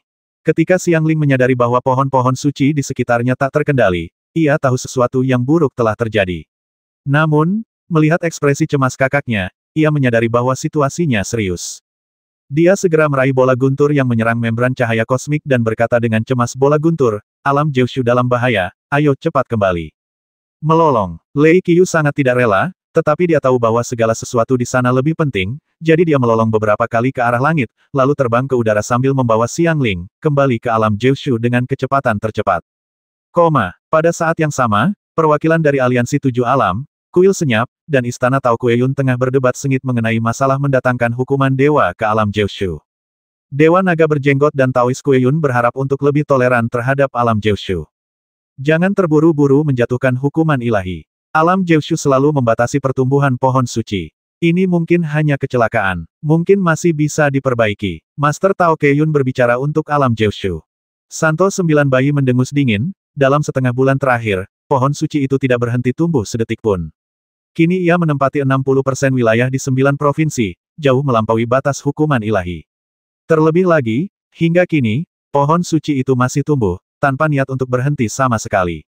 Kau bilang sekarang masih ada kemungkinan untuk memperbaikinya. Utusan lain dari dunia atas melanjutkan, benar. Jika kita terus menunda, dunia bawah ini akan menjadi alam pohon ilahi dalam waktu kurang dari 3 bulan. Saat itu, energi spiritual kehampaan dan dunia yang tak terhitung jumlahnya akan berfluktuasi, dan kemungkinan besar bencana pemusnahan akan datang lebih awal. Siapa yang bisa memikul tanggung jawab ini? Apakah kau dari alam Dewa Naga, atau Istana Kueyun Daomu?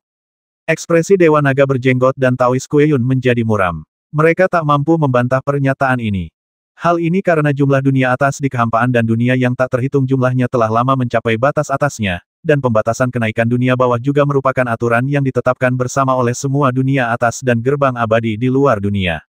Jika Anda ingin menjaga ketertiban kehampaan dan dunia yang tak terhitung jumlahnya saat ini, Anda tidak boleh melanggar aturan. Sekali aturan dilanggar, sulit untuk menerapkannya lagi. Melihat Dewa Naga berjenggot dan Master Tao Kueyun terdiam, Sang Santa Wanita Sembilan Bayi meninggikan suaranya dan menyarankan, karena sudah begini, tidak ada lagi yang perlu dibicarakan. Kurasa kita semua harus sepakat untuk segera menjatuhkan hukuman ilahi. Setelah pemungutan suara, sebagian besar utusan dari dunia atas sepakat untuk menjatuhkan hukuman ilahi. Lagi pula, masalah ini melibatkan bencana pemusnahan, dan seluruh dunia atas tidak akan menoleransi kemunculan alam pohon ilahi. Baiklah, karena semua orang setuju, kurasa kuil pemusnahanlah yang seharusnya bertanggung jawab untuk menjatuhkan hukuman ilahi. Bagaimana menurutmu? Santo Sembilan Bayi mengambil inisiatif untuk menangani masalah hukuman ilahi. Tujuan konferensi dunia atas ini hanya untuk menentukan apakah hukuman ilahi akan dijatuhkan di alam Jiushu. Mengenai kekuatan mana yang bertanggung jawab atas masalah ini, itu tidak terlalu penting. Karena kuil penghancur senyap mengambil inisiatif untuk menangani masalah ini, para utusan dari dunia atas lainnya tentu saja tidak akan keberatan dan mereka semua menyatakan persetujuannya. Baiklah, kuil kehancuran sunyi membutuhkan waktu setengah bulan untuk bersiap. Setelah setengah bulan, hukuman ilahi akan turun ke alam Jiushu dan bahaya tersembunyi ini akan sepenuhnya teratasi. Setelah Sein Sembilan Bayi selesai berbicara, ia berbalik dan meninggalkan aula konferensi, kembali untuk mulai mempersiapkan hukuman ilahi. Hukuman ilahi hanyalah sarana penghancuran yang dijatuhkan oleh dunia terendah di dunia atas. Mengenai metode spesifiknya, tidak ada aturan yang ketat. Namun, seringkali, seorang prajurit kekaisaran hukuman ilahi akan digunakan untuk menjatuhkan hukuman ilahi.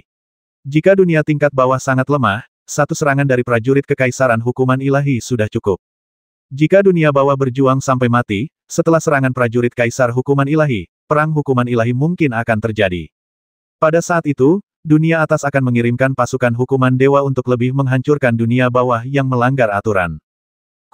Dalam membran cahaya kosmik, waktu berlalu dengan cepat. Yesuan melihat dengan mata kepalanya sendiri bahwa Santo Sembilan Bayi mengambil tindakan dan menyerang alam Jiushu dengan pasukan kaisar hukuman ilahi. Su Zexue tahu bahwa hukuman ilahi telah datang, dan tidak ada gunanya menekan pohon suci. Ia hanya bisa mengandalkan kekuatan pohon suci untuk melawan kekuatan hukuman ilahi tersebut. Su Zexue merasa bersalah atas hukuman ilahi yang dijatuhkan atas kesalahannya sendiri. Demi mencegah hukuman ilahi, ia mempertaruhkan nyawanya demi menyelamatkan kerajaan Jiushu. Setelah serangan kaisar hukuman ilahi, ia menerobos dinding kristal hampa alam Jiushu. Segera setelah itu, pasukan hukuman ilahi menyerbu alam Kyushu dan melancarkan perang hukuman ilahi dengan tujuan kehancuran. Kerajaan Kyushu berjuang keras. Untuk sementara waktu, dunia Kyushu terjerumus ke dalam krisis paling serius dalam sejarahnya. Kesadaran ilahi Kaisar Feitian berada di dalam membran cahaya kosmik. Ia memandang hukuman ilahi yang dihadapi alam Jiushu, lalu menatap ekspresi Yesuan, dan tiba-tiba tertawa terbahak-bahak. Aku bilang aku akan menghancurkan Jiushu. Sekalipun alam Jiushu-mu sangat beruntung dan lolos dari bencana demi bencana, pada akhirnya tetap akan hancur. Hahaha. Yesuan menyaksikan alam Jiushu dihukum oleh dewa, dan menyaksikan kekuatan dahsyat meledak di dinding kristal hampa dan pohon suci. Matanya terbuka lebar, dan matanya sudah merah. Yesuan ingin sekali bergegas keluar, tetapi ia telah mencoba berkali-kali. Dengan kekuatan alam rahasia luar angkasa, ia tidak dapat menembus membran cahaya kosmik yang terbentuk dari perpaduan meteorit bintang cahaya kosmik dan alam rahasia waktu. Jika ini terus berlanjut, satu-satunya hasil bagi alam Jiushu adalah kehancuran. Anggota keluarga di dunia Kyushu juga tidak akan luput. Yesuan sudah sangat marah, tetapi kemarahan tidak ada gunanya sama sekali. Menghadapi situasi seperti itu, Yesuan menggertakkan giginya dan memaksa dirinya untuk tenang. Jika kita ingin mengubah situasi sekarang, kita harus menerobos membran cahaya kosmik. Akan tetapi, kekuatan alam rahasia luar angkasa tidak dapat melakukan hal itu. Jika Anda ingin menerobos membran cahaya kosmik, Anda harus mampu membuat kemajuan lebih jauh di wilayah Anda. Yesuan memaksa dirinya untuk tenang, duduk bersila di udara, dan mencoba memahami alam. Semakin besar bahaya yang Anda hadapi, semakin tenang Anda seharusnya. Yesuan dipenuhi amarah dan sulit untuk tenang, tetapi dia masih memaksakan diri untuk tenang dan memaksa pikirannya untuk tenggelam dalam persepsi alam. Di manakah alam rahasia waktu berada? Itu tepat di sebelahmu. Membran cahaya kosmik merupakan kekuatan yang diciptakan oleh perpaduan meteorit bintang cahaya kosmik dan alam rahasia waktu.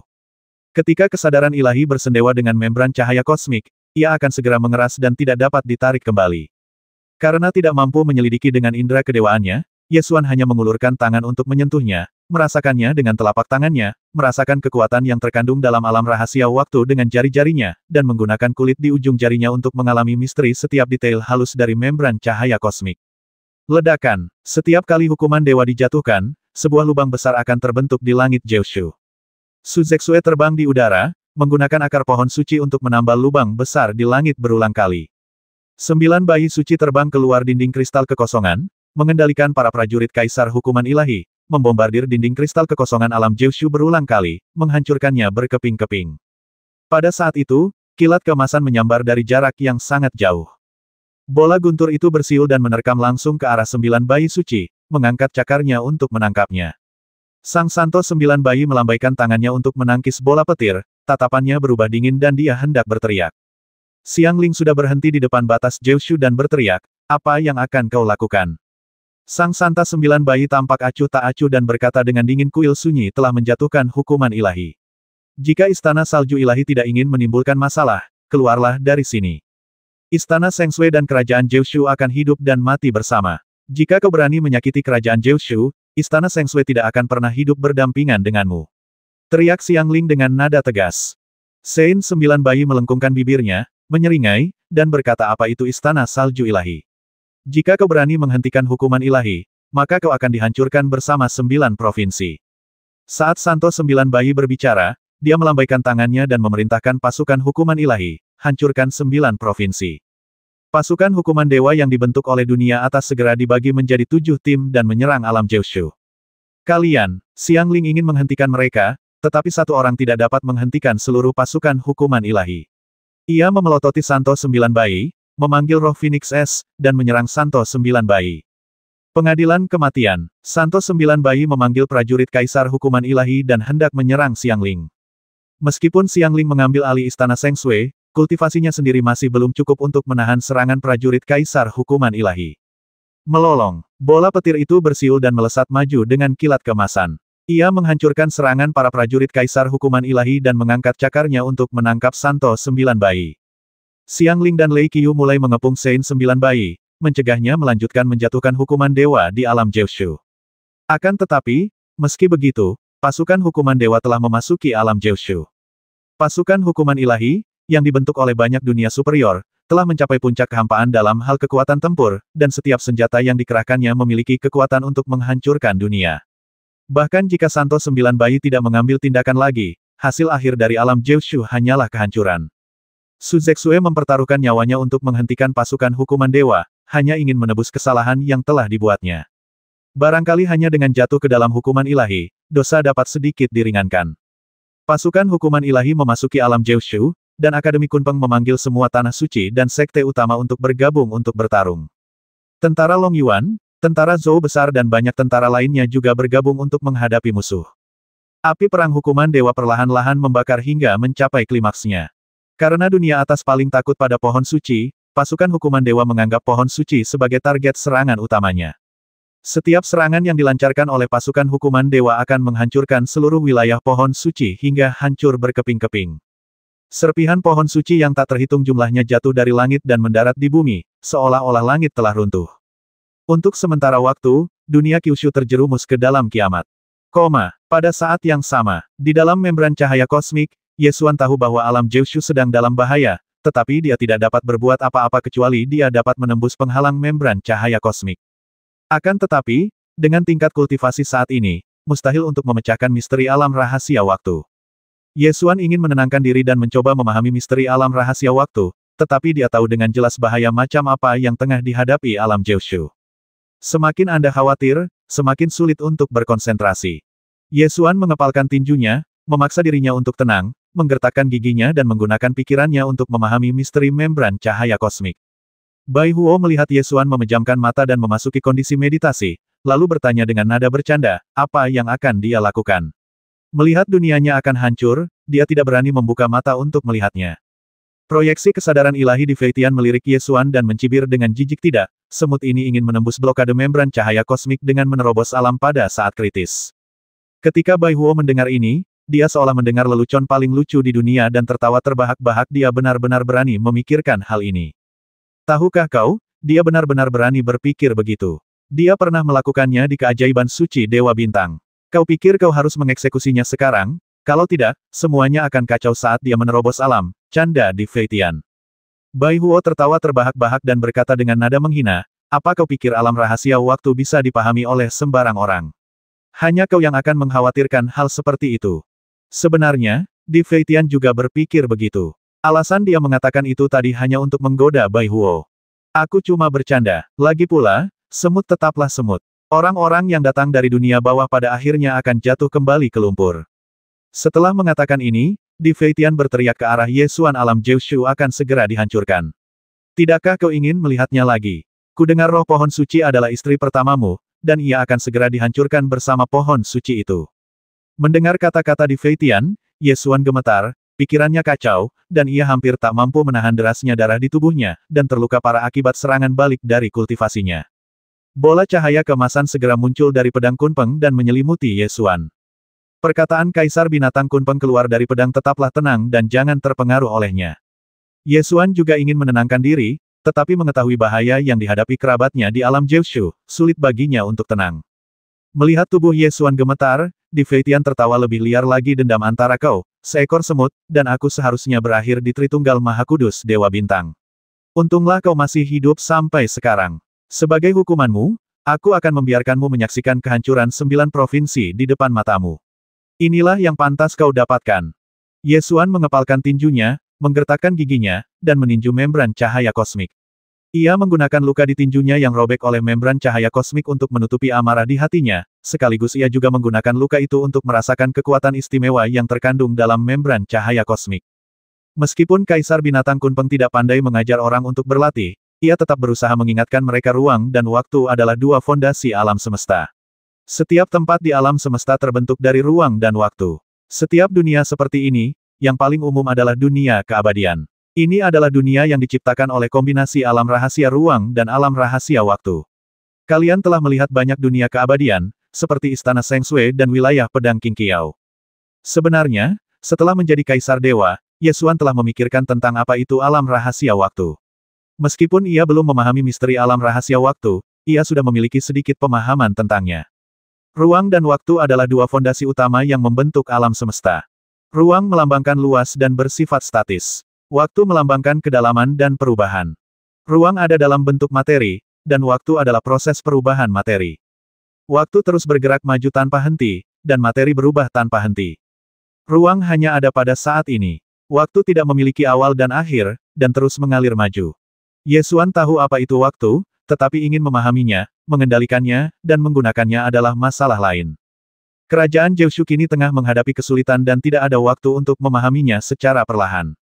Ye Xuan meninju membran cahaya kosmik berulang kali, memukul-mukul tinjunya hingga berlumuran darah. Ia menggunakan darah dan luka untuk merasakan trauma yang ditinggalkan waktu di tubuhnya. Ia menggunakan metode mutilasi diri ini untuk mendapatkan wawasan, dan juga menggunakan rasa sakit ini untuk menenangkan dirinya. Saya tidak tahu berapa banyak pukulan yang dilayangkan atau berapa lama pertarungan itu berlangsung.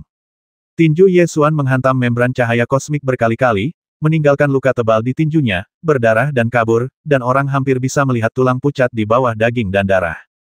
Satu tangan tidak cukup, jadi Ye Xuan menggunakan dua tangan dan dua tinju untuk terus-menerus membombardir, menggunakan pukulan untuk melampiaskan amarah yang terpendam dalam hatinya, menggunakan rasa sakit untuk menenangkan diri, dan menggunakan luka untuk merasakan kekuatan waktu.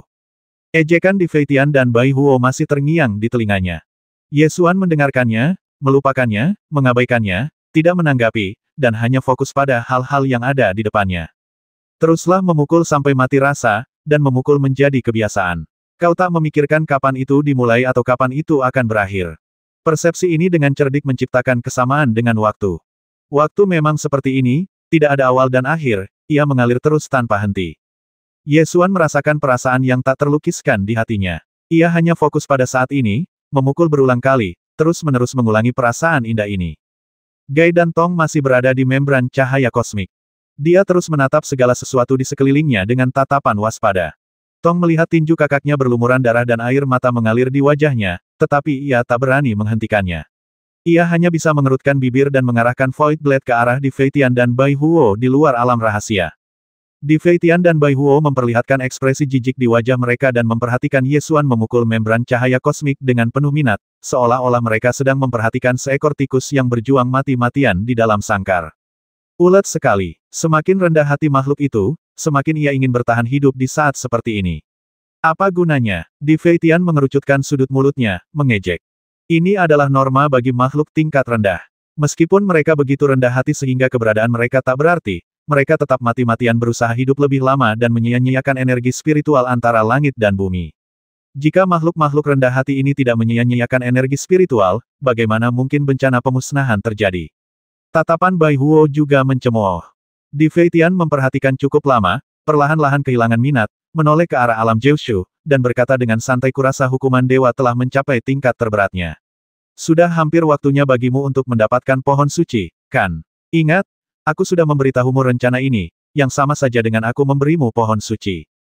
Bai Huo tidak terlalu puas dengan sikap Di Feitian, tetapi ia tetap menjawab, kau tak perlu mengingatkanku. Apapun struktur dunia hampa di masa depan, akan ada tempat bagi dunia bawah. Sementara keduanya sedang berbicara, Ye Xuan meninju membran cahaya kosmik lebih cepat dan lebih cepat. Saat pertarungan berlangsung, cahaya redup mulai muncul di tinjunya, mulai melawan kekuatan alam rahasia waktu pada membran cahaya kosmik. Awalnya, cahayanya sangat redup, hanya lapisan tipis. Tetapi lapisan cahaya tipis ini sepenuhnya menghalangi kerusakan membran cahaya kosmik pada kepalan tangan. Ye Xuan terus memukul, terus meningkatkan kecemerlangan di tinjunya. Merasakan kemunculan lapisan cahaya ini, mata Ye Xuan berbinar penuh semangat. Ia meningkatkan kecepatan pukulannya, melancarkan pukulan demi pukulan, membuat membran cahaya kosmik meletus. Pada saat yang sama, pertempuran hukuman dewa di alam Jiushu telah mencapai tingkat paling intens. Untuk menebus kesalahannya, Su Zexue berusaha sekuat tenaga untuk menghentikan pasukan hukuman dewa. Di bawah serangan bertubi-tubi dari pasukan hukuman dewa, dia sudah penuh luka dan hampir jatuh dari langit. Langit alam Jiushu retak satu demi satu oleh prajurit kaisar hukuman ilahi, dan dinding kristal hampa hancur. Sambil menghadang pasukan hukuman ilahi, Su Zexue mengendalikan pohon ilahi untuk memperbaiki retakan di dinding kristal. Dengan sisa tenaganya, ia bersandar lemah di mahkota pohon ilahi. Akhirnya, di bawah serangan bertubi-tubi dari para prajurit kaisar hukuman ilahi, tajuk pohon runtuh dan Su Zexue jatuh dari langit. Melihat retakan baru di langit, Su Zexue terjatuh dengan air mata berlinang. Saat terjatuh, ia mengerahkan sisa tenaganya, mengangkat tangannya, dan meraih celah di langit, membiarkan pohon suci tumbuh dan memperbaiki retakan itu. Gunakan seluruh kekuatanmu untuk menebus kesalahanmu. Ye Xuan merasakan cahaya redup yang dipancarkan oleh daun-daun pohon suci di lengannya, dan dengan cepat mengambilnya dan memegangnya di telapak tangannya. Merasakan napas Su Zexue yang semakin lemah melalui dedaunan, mata Ye Xuan memerah, dan dia meraung sekuat tenaga, membombardir membran cahaya kosmik dengan panik. Buk, buk, buk. Dengan setiap serangan, cahaya aneh di kepalan tangan itu menjadi semakin kuat, menutupi kedua kepalan tangan dan mulai bersinar. Ketika cahaya itu bersinar, akhirnya menarik perhatian Di Feitian dan Bai Huo. Di Feitian dan Bai Huo menoleh bersamaan untuk melihat ke arah Ye Xuan, dan ketika mereka melihat cahaya di tinju Ye Xuan, keduanya saling memandang pada saat yang sama. Mereka semua mengendalikan keberadaan alam rahasia waktu yang dahsyat. Sekilas, cahaya yang terpancar dari sepasang tinju berdarah itu jelas merupakan kekuatan alam rahasia waktu. Meskipun Bai Huo sedikit terkejut, dia tidak terlalu mempedulikannya. Bagi seorang kaisar dewa dari dunia bawah, bahkan jika dia dapat menghasilkan sejumlah kekuatan dari alam rahasia waktu, itu bukanlah masalah besar. Meskipun keduanya merupakan alam waktu rahasia, celahnya bisa begitu besar sehingga lawan dapat diabaikan. Bai Huo telah mengendalikan alam rahasia waktu untuk waktu yang sangat lama, dan telah mampu menggunakan alam rahasia waktu untuk menciptakan membran cahaya kosmik. Ia sama sekali tidak menganggap serius kaisar dewa tingkat rendah yang mampu menciptakan sedikit cahaya dari alam rahasia waktu. Namun, Di Feitian berbeda. Ia pernah mengalaminya sekali di keajaiban suci Dewa Bintang, dan penilaiannya terhadap Ye Xuan sangat berbeda dengan Bai Huo. Dia melihat cahaya alam rahasia waktu muncul di tangan Ye Xuan, dan segera mengingatkan dengan keras, hentikan dia. Hentikan dia cepat, kalau tidak, konsekuensinya akan serius. Bai Huo tidak menganggapnya serius. Ia melirik Di Feitian dan bertanya dengan nada bercanda, seberapa serius? Wajah Di Feitian menjadi gelap. Karena bakat yang ditunjukkan Ye Xuan berada di luar pemahamannya. Dia melihat dengan mata kepalanya sendiri bagaimana Ye Xuan memahami rahasia ruang dalam keajaiban suci Dewa Bintang dan menjadi Kaisar Dewa. Sekarang, dia melihat dengan mata kepalanya sendiri cahaya alam rahasia waktu mekar di tangan Ye Xuan. Yang lebih menakutkan adalah tidak ada banyak waktu antara kedua peristiwa ini. Jika orang biasa ingin menerobos dari alam rahasia ruang angkasa ke alam rahasia waktu, hal itu mustahil dilakukan tanpa memerlukan waktu ribuan atau bahkan puluhan ribu tahun. Akan tetapi, kecepatan terobosan umat manusia di hadapannya terlalu menakutkan. Di Fei Tian tampak sangat hikmat, dan berteriak pada Bai Huo dengan nada serius basmi dia segera, atau kau akan menyesal. Sebenarnya, Di Fei Tian benar-benar ingin melakukannya sendiri. Namun, itu adalah proyeksi kesadaran ilahinya yang turun ke sini, dan tubuh aslinya tidak ada di sini, jadi dia tidak dapat mengambil tindakan, dan hanya bisa membiarkan Bai Huo mengambil tindakan. Bai Huo berkata dengan nada tidak meyakinkan, menyesal. Di Fei Tian, apa kau gila? Aku belum cukup bersenang-senang dengan mangsaku, dan aku hampir sampai di bagian paling seru. Kalau kau memberitahuku sekarang, apa aku akan menyesal? Di Fei Tian berkata dengan muram, kau belum pernah benar-benar bertarung melawan manusia ini, jadi kau tidak tahu betapa sulitnya dia. Jika kau bertindak sekarang, kau masih punya kesempatan. Jika kau menunda lebih lama lagi, konsekuensinya akan serius. Bai Huo tak kuasa menahan tawa seberapa seriusnya. Katakan padaku. Ini serius sekali. Kalimat ini tidak datang dari Di Fei Tian, tetapi dari orang lain. Namun, dalam membran cahaya kosmik, siapa lagi yang ada selain Di Fei Tian? Bai Huo tertegun, dan ketika dia berbalik, dia melihat sebilah pedang menusuk dadanya tanpa suara. Orang yang memegang pedang itu adalah manusia yang sekarat yang terperangkap dalam membran cahaya kosmik tadi. Kesenjangan dalam alam itu bagaikan batas. Jika Ye Xuan tidak menguasai alam rahasia waktu, dia tidak akan bisa melewati batas ini, apapun yang terjadi. Namun, saat Anda melihat menembus alam waktu yang rahasia, batasan ini menghilang. Selaput cahaya kosmik bukan lagi penghalang. Saat Ye Xuan menyadari rahasia waktu, ia menembus selaput cahaya kosmik dengan pedang dan menusukkannya ke dada Bai Huo. Tentu saja, sebagai makhluk kuat setingkat Kaisar Dewa, Bai Huo tidak akan mati begitu saja. Ah! Otang pembawa sial, ia menatap pedang yang menusuk dadanya, dengan ekspresi marah di wajahnya. Dengan raungan, pedang itu meledak menjadi lingkaran cahaya putih, menyebar ke udara, dan setelah beberapa saat mulai mengembun lagi. Ye Xuan tidak punya waktu untuk disia-siakan. Ia berbalik dan menebas membran cahaya kosmik dengan pedangnya. Ia mengulurkan tangan untuk mengambil pecahan jarum ilahi cahaya kosmik, lalu terbang bersama Gai dan Tong. Proyeksi ilahi Kaisar Fei Tian menghalangi jalan di depan, dan berkata dengan ekspresi puas di wajahnya meskipun kau telah bergegas keluar dari membran cahaya kosmik, sudah terlambat. Hukuman ilahi telah datang. Bahkan jika kau bergegas kembali sekarang, kau tidak dapat menghentikannya. 9 provinsi telah tamat. Ye Xuan memelototinya dengan mata marah dan mendengus, mungkin saja tidak. Bukankah kau selalu ingin berperang dengan alam Jiushu? Kukatakan sekarang, kau berhasil. Alam Jiushu secara resmi menyatakan perang terhadap alam minggu dan menantangmu untuk memperebutkan tempatmu di dunia atas. Ketika Di Fei Tian mendengar ini, dia tertegun sejenak, matanya menunjukkan penghinaan dan kemarahan, dan dia mendengus dingin hanya kamu. Hanya aku. Ye Xuan membasmi proyeksi jiwanya dengan pedang, lalu terbang menuju alam Jiushu. Pada saat yang sama, 3 proyeksi pikiran ilahi dilepaskan, masing-masing diproyeksikan ke alam Jiushu, Istana Tao Kueyun, dan alam Dewa Naga. Proyeksi dewa yang turun ke alam Jiushu menghentikan Santo 9 bayi, sementara 2 proyeksi dewa lainnya pergi untuk berbicara kepada Dewa Naga berjenggot dan Taois Kueyun. Ketiga proyeksi dewa itu berkata bersamaan dengan suara yang menggetarkan langit dan bumi aku, penguasa 9 provinsi, Ye Xuan, akan mengikuti aturan yang ditetapkan oleh Aliansi 7 Alam dan secara resmi menyatakan perang terhadap alam kuno Netherworld untuk memperebutkan tempat di dunia atas. Apa? Mendengar hal ini, orang-orang kuat dari Aliansi 7 Alam tercengang. Tidak ada perang untuk memperebutkan tempat di dunia atas selama setidaknya 200.000 tahun. Ye Xuan tiba-tiba menyatakan perang terhadap dunia bawah untuk bersaing memperebutkan tempat di dunia atas, yang segera menyebabkan guncangan di dunia atas. Di atas Kyushu. Mendengar ini, Sang Santo 9 bayi menyipitkan matanya dan berteriak, hanya kau. Kualifikasi apa yang kau miliki untuk menantang dunia atas? Ini tidak ada hubungannya denganmu. Aku menyatakan perang sesuai aturan yang ditetapkan oleh Aliansi 7 Alam. Sebelum pertempuran berakhir, kau tidak bisa lagi melaksanakan hukuman ilahi. Ye Xuan menghentikan pasukan hukuman ilahi dengan nada serius. Tatapan mata Sein 9 bayi berubah dingin, dan ia mendengus, kau bisa menyatakan perang atau tidak, itu bukan urusanmu. Aliansi Tujuh Alam bisa menolak pernyataan perangmu. Pasukan hukuman ilahi tidak perlu berhenti, teruslah jatuhkan hukuman ilahi dan hancurkan dunia bawah yang arogan ini. Tatapan Ye Xuan berubah dingin, dan dia berkata dengan marah, aku sudah memperingatkanmu, jika kau tidak berhenti, kau akan menanggung akibatnya. Aku tidak akan berhenti, apa yang bisa kau lakukan padaku? Sein Sembilan Bayi tak kenal takut. Selama ia belum menerima perintah apapun dari Aliansi Tujuh Alam, ia tak akan berhenti dan akan terus mengendalikan pasukan Kaisar Hukuman Ilahi untuk menjatuhkan kekuatan penghancur di 9 provinsi. Tepat pada saat ini, gelombang kehampaan yang dahsyat mengguncang alam Jiushu. Gai dan Tong menggunakan kekuatan darah mereka untuk membuka jalan melintasi kehampaan tak berujung. Cahaya pedang tajam yang tak tertandingi menembus dari saluran kehampaan dan menebas ke arah 9 bayi suci. Disertai kata-kata Ye Xuan, aku bisa membasmimu Luo Jiuchen. Cahaya pedang itu menebas dengan momentum yang tak terhentikan, dan tampaknya hendak membelah kepala 9 bayi suci dalam satu pukulan. Tepat pada saat ini, Master Tao Keiyun tiba dan mengangkat tangannya untuk menghalangi cahaya pedang.